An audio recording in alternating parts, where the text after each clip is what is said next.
نحمده ونصلي على رسوله الكريم أما بعد. அஸ்ஸலாமு அலைக்கும் வரஹ்மத்துல்லாஹி வபரகாத்துஹு. குர்பானி பற்றிய சட்டங்கள். குர்பானி என்பது ஒரு முக்கியமான கடமையாகும். புனித குர்ஆனிலும் அல்லாஹ் தஆலா குர்பானி கொடுக்கும்படி கட்டளையிட்டுள்ளான். அல்லாஹ் தஆலா கூறியுள்ளான், எனவே உமது இரட்சகனுக்காக தொழுவீராக, மேலும் குர்பானியும் கொடுப்பீராக.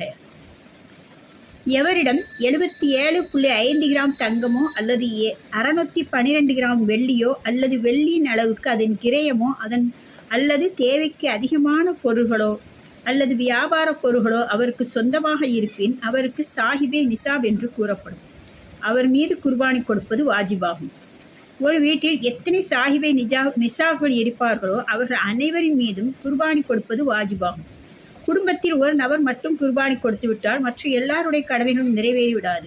உதாரணமாக, கணவன் மனைவி இருவரும் சாஹிபே நிசாபாக இருந்தால் அவர்கள் இருவர் மீதும் குர்பானி வாஜிபாகும்.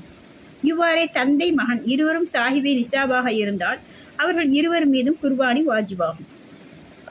ஆடாக இருப்பின் அது ஓராண்டு பூர்த்தியானதாக இருத்தல் அவசியமாகும். இதைவிட குறைந்த வயதுள்ள ஆட்டை குர்பானி கொடுத்தல் கூடாது.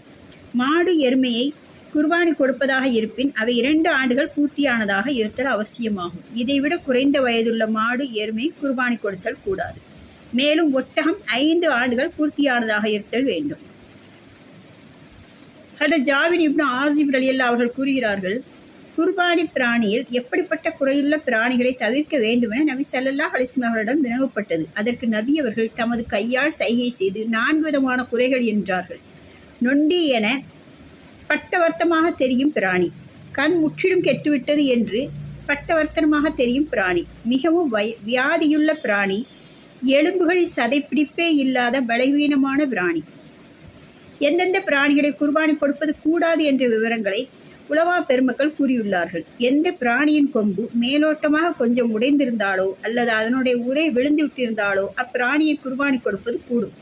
ஆனால் உடைந்த கொம்பின் பாதிப்பு மூளை வரை சென்றிருந்தால், அதாவது வேறு வரை பாதித்திருந்தால் அதை குர்பானி கொடுப்பது கூடாது. அப்படி ஒரு பிராணிக்கு பிறவிலேயே கொம்பு இல்லை என்றால் அதையும் குர்பானி கொடுப்பது கூடும்.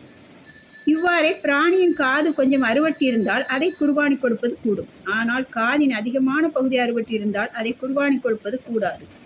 இவ்வாறே எந்த பிராணிக்கு கண் பார்வை அறவே இல்லையோ அல்லது அதிகப்படியான பார்வை கெட்டுவிட்டதோ அதை குர்பானி கொடுப்பதும் கூடாது. மேலும் எந்த பிராணியின் வால் சிறிது துண்டிக்கப்பட்டுள்ளதோ அதை குர்பானி கொடுப்பது கூடும். ஆனால் வாலின் அதிகப்படியான பகுதி துண்டிக்கப்பட்டிருந்தால் அதை குர்பானி கொடுப்பது கூடாது. எந்த பிராணி 3 கால்களால் நொண்டி நடக்கிறதோ, 4வது காலை பூமியிலேயே வைக்க சிரமப்படுகிறதோ இப்படிப்பட்ட பிராணியின் குர்பானி கொடுப்பது கூடாது. ஆனால் 4வது காலை தரையில் படும்படி உரசிக்கொண்டே நொண்டி நடந்தால் அதை குர்பானி கொடுப்பது கூடும். குர்பானி காலத்தில் ஒரு பெரிய தவறு நடைமுறையில் இருந்து வருகின்றது. அது என்னவென்றால், பிராணிகளை ஒன்றோடொன்று சண்டையிட செய்வது. ஹதரத் அப்துல்லாஹ் இப்னு அப்பாஸ் ரலியல்லாஹு அவர்கள் கூறுகின்றார்கள், பிராணிகளை ஒன்றோடொன்று சண்டையிட செய்வதை நபி ஸல்லல்லாஹு அலைஹி வஸல்லம் அவர்கள் தடை செய்தார்கள். இது மிக மோசமான காரியமும் கடும் பாவமாகும். இஸ்லாம் இதை வன்மையாக கண்டிக்கிறது. இதனால் பிராணிகளுக்கு சிரமங்கள் உண்டாகிறது. ஆனால் இஸ்லாமோ பிராணிகளை கூட நன்முறையில் நடத்தும்படி கட்டளையிட்டுள்ளது. அப்படி நாம் இவற்றின் மீது கடுகளவு அநியாயம் செய்துவிட்டாலும் இந்த வாயில்லா ஜீவன்கள் நாளை மறுமையில் நாம் செய்த ஒவ்வொரு அநியாயத்திற்கும் பழி தீர்த்து கொள்ளும். நபி ஸல்லல்லாஹு அலைஹி வஸல்லம் அவர்கள் கூறிய ஹதீஸ் முஸ்லிம் ஷரீஃபில் பதிவு செய்யப்பட்டுள்ளது. எவர் துல்ஹஜ் மாதத்தின் பிறையை பார்ப்பாரோ, மேலும் அவர் குர்பானி கொடுக்கும் எண்ணத்தில் இருந்தால் அவர் தமது முடிகளையும் நகங்களையும் வெட்ட வேண்டாம். இன்னும் அறுக்கும் முறைகளையும் அதன் ஒழுக்கங்களையும் அறிந்தவர்கள் குர்பானி பிராணியின் கழுத்தின் மீது தமது கைகளால் கத்தியை கொண்டு அறுப்பது முஸ்தஹப் என்று உலமா பெருமக்கள் எழுதி வைத்துள்ளார்கள். நபி ஸல்லல்லாஹு அலைஹி வஸல்லம் அவர்கள் கூறினார்கள், நீங்கள் ஒரு பிராணியை அறுக்க நாடினால் நல்ல விதமாக அறுங்கள். மேலும் அந்த பிராணிக்கு நிம்மதியை ஏற்படுத்துங்கள். பிராணியை அறுப்பதற்கு முன்பு அதற்கு சிரமம் ஏற்படாமல் இருப்பதற்காக கத்தியை தீட்டிக் கொள்வது முஸ்தஹப் என்று உலமா பெருமக்கள் எழுதி வைத்துள்ளார்கள். குர்பானி சம்பந்தமாக கூறப்பட்ட சட்ட திட்டங்களை நம் மனதில் ஆளை பதிய வைத்து அதை நாம் குர்பானி கொடுக்கும்போது கடைபிடித்திட முயற்சி செய்வோம். இன்ஷா அல்லாஹ். எல்லாம் வல்ல அல்லாஹ் ஒவ்வொரு ஆண்டும் அவர்களுக்கு முறையாக குர்பானி கொடுக்கும் பாக்கியத்தை தருவானாக. மேலும் நமது சேவைகளையும் ஏற்பானாக. வாஹிர் தஅவானா அல்ஹம்துலில்லாஹி ரப்பில் ஆலமீன்.